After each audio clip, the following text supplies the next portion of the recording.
ইতিহাসবিদদের মতে লালবাগ কেল্লা মূলত একটি দুর্ভেদ্য দুর্গ হিসেবে তৈরি করা হচ্ছিল, আর বিপদের সময় পালিয়ে যাওয়ার জন্য বা গোপনে যাতায়াতের জন্য মাটির নিচে তৈরি করা হয়েছিল এই গোলকধাঁধার সদৃশ্য সুড়ঙ্গ।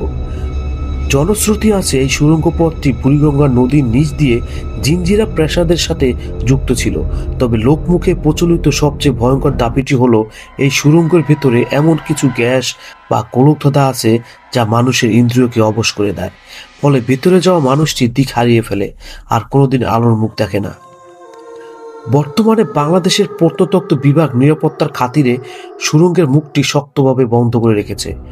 বিজ্ঞান হয়তো অনেক কিছুরই ব্যাখ্যা দেয়, কিন্তু লালবাগ কেল্লার এই অন্ধকার সুড়ঙ্গ আজও সাধারণ মানুষের কাছে এক অমীমাংসিত রহস্য।